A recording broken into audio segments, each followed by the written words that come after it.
Hello दोस्तों, आप सभी का आपके चैनल क्रिएट करोड़ में एक बार फिर से स्वागत है। आज का हमारा टॉपिक है म्यूचुअल फंड में 1 करोड़ इन्वेस्ट करके 60,000 रुपए पर मंथ पेंशन किस फंड से लें? कौन से फंड से पेंशन लेना चाहिए या कौन से फंड में इन्वेस्ट करना चाहिए? दोस्तों, मैंने कल ही 26 जनवरी को माफ कीजिए 25 जनवरी को एक वीडियो अपलोड किया था, जिसमें मैंने बताया था कि सरकारी कर्मचारी, सरकारी ऑफिसर 96,000 पर मंथ पेंशन ले सकते हैं एक एसआईपी प्लान के तहत कि 30,000 पर मंथ की आप एसआईपी करते हैं, फिर जो पैसा आपका बनता है उसको आप म्यूचुअल फंड में इन्वेस्ट करके पेंशन ले सकते हैं। तो एक सर का फोन आया था मेरे पास, जो कि रिटायर्ड हैं, ऑफिसर हैं। उनका कहना था कि आपका वीडियो देखा, उसमें आपने ये तो बताया कि 1 करोड़ रुपए इन्वेस्ट करके पेंशन ले सकते हैं, बट आपने फंड का नाम नहीं दिया था। तो मैंने उनको कुछ फंड बताए थे, वो फंड मैं आपको इस वीडियो में बताऊंगा। पूरा देखिएगा ये वीडियो और देखते हैं कि जो फंड है उन्होंने पिछले 10 साल में कितना रिटर्न दिया है, उनका पास्ट रिकॉर्ड चेक करते हैं। अगर किसी ने आज से 10 साल पहले 1 करोड़ रुपए म्यूचुअल फंड में लगाकर पेंशन लिया होता तो उनका कितना पैसा बना होता और उनको कितना मिला होता। आइए देखते हैं आगे वेबसाइट से। दोस्तों, ये एक वीडियो मैंने अपलोड किया था म्यूचुअल फंड से सरकारी कर्मचारी के लिए पेंशन योजना। तो उन सर का जो कॉल आया था उन्होंने ये वीडियो देखा था। तो मैं अब आपको कुछ फंड दिखाता हूँ। देखिए, ये star S I P dot in की वेबसाइट पे आप जाकर खुद भी चेक कर सकते हैं। हाइब्रिड एग्रेसिव फंड आपको सेलेक्ट करना है।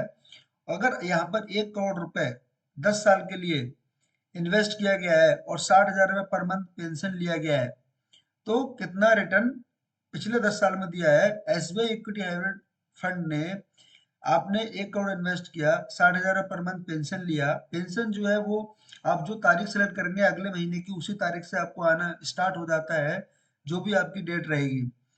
तो आपने कितना ले लिया? 72 लाख रुपए आपने ड्रॉन यानी विड्रॉ कर लिया आपने 72 लाख रुपए 10 साल में। और आपका बैलेंस कितना बचा है? बैलेंस बचा है आपका 2 करोड़ 50 लाख रुपए।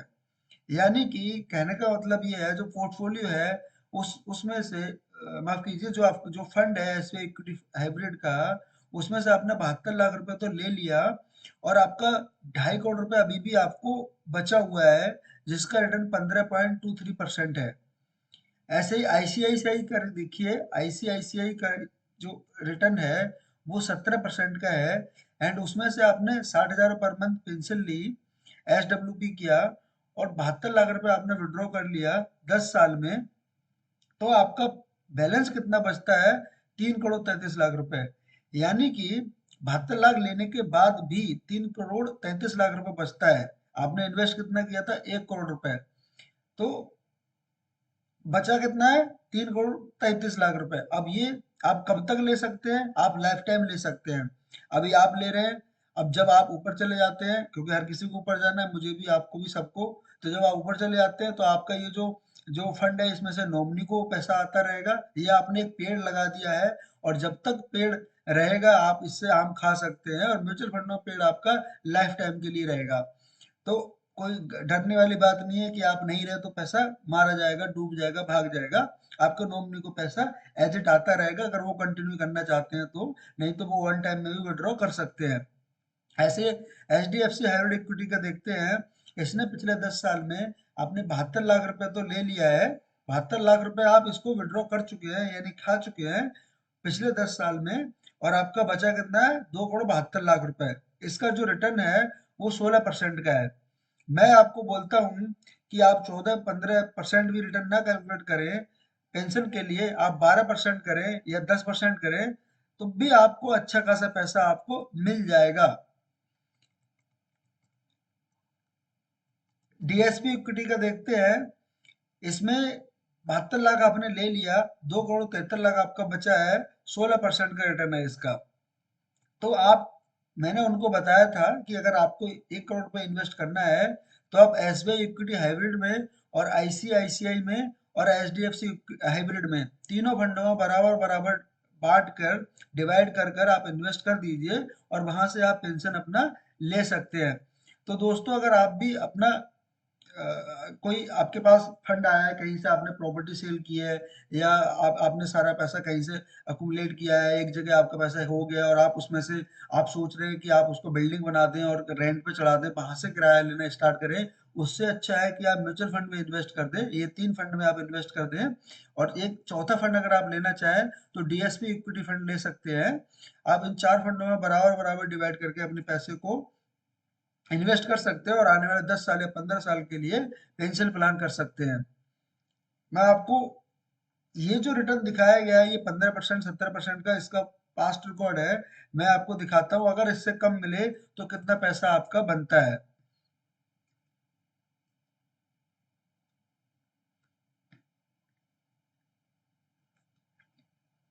SWP पे जाते हैं, 1 करोड़ रुपए, 60,000 रुपए पेंशन लेना स्टार्ट किया और 15 साल के लिए आपने इन्वेस्ट कर दिया, और एनुअल रिटर्न में 12% पकड़ लेता हूँ। अगर एक्सपेक्टेड 12% आपको रिटर्न मिले तो आप जो टोटल बैलेंस है वो आपका बचता है 2,96,00,000 रुपए, और आप विड्रॉ पेंशन कितना कर लेते हैं, 1,08,00,000 रुपए। यानी कि आपने 1 करोड़ तो लगाया था और 1,08,00,000 आप निकाल चुके हैं, खा चुके हैं, पचा चुके हैं, डाइजेस्ट कर चुके हैं 15 साल में। फिर भी आपके पास जो बैलेंस बचता है वो 2,96,00,000 बचता है, यानी ये नियर अबाउट 3 करोड़ बचता है। अब ये रिटर्न आपको अगर 13% से डिलीवर हो जाए तो कितना बनता है, आइए देखते हैं। 13% से अगर ये रिटर्न आपको डिलीवर होता है तो 1,08,00,000 तो आप सेम अमाउंट खा ही चुके हैं, क्योंकि आप 60,000 रुपए सेम विड्रॉ कर रहे हैं। तो आपका जो बैलेंस बचता है वो 3,62,00,000 रुपए बचता है। अब ये पैसा आप अगर मान के चलें कि अब आप ऊपर चले जाते हैं तो अपने नॉमिनी को ट्रांसफर कर सकते हैं, या आपका नॉमिनी चाहे तो यहाँ से पेंशन को कंटिन्यू कर सकते हैं। अब ये पोर्टफोलियो अगर आपका कम से कम 10% भी डिलीवर करे, 10% ही मान के चलते हैं, तो कितना बनता है, 10% में भी आप 1,08,00,000 रुपए खा चुके हैं, निकाल चुके हैं, विड्रॉ कर चुके हैं पेंशन अपनी, एंड आपका बैलेंस बचता है 1,94,94,00,000 रुपए, यानी 2 करोड़ के आसपास। तो आप अपने आसपास खुद देखिएगा, किसी ने 1 करोड़ रुपए की बिल्डिंग बनाई है तो उसमें वो कभी पानी की दिक्कत है, कभी बिजली की दिक्कत है, कभी उसका मेंटेनेंस का दिक्कत है, कभी किराएदार का भाड़ा नहीं टाइम पे आ रहा है, कितनी सारी दिक्कतें होती है किराया वसूलने के लिए। और 60,000 रुपये आप 10 लोगों से वसूलना पड़ता है, 15 लोगों से लेना पड़ता है। यहाँ आपको कुछ नहीं करना है, आज 1 करोड़ इन्वेस्ट किया और अगले ही महीने की तारीख से आपका 60,000 रुपये पर मंथ आना स्टार्ट हो जाता है। तो म्यूचुअल फंड मुझे अच्छा लगता है। मैंने इन्वेस्ट अपना स्टार्ट जो इन्वेस्टिंग जर्नी है मैंने अपनी स्टार्ट कर दी है। आप भी अगर अपना इन्वेस्टमेंट करना चाहते हैं दोस्तों तो आप स्टार्ट कर सकते हैं। और म्यूचुअल फंड में बिल्कुल भी डरने वाली बात नहीं है आपको, आप टेंशन फ्री रहिए। बहुत ही अच्छा, ये पुराने रिकॉर्ड मैंने आपको दिखाए थे, बहुत ही अच्छा रिटर्न है म्यूचुअल फंड का। अगर आप म्यूचुअल फंड में पहली बार इन्वेस्ट करना चाहते हैं और आप मुझसे संपर्क करना चाहते हैं तो इस नंबर पर कॉल कर सकते हैं, 9759915547। मैं आपको एडवाइस करूंगा, मेरी एडवाइस का कोई चार्ज नहीं है, लाइफ टाइम फ्री है।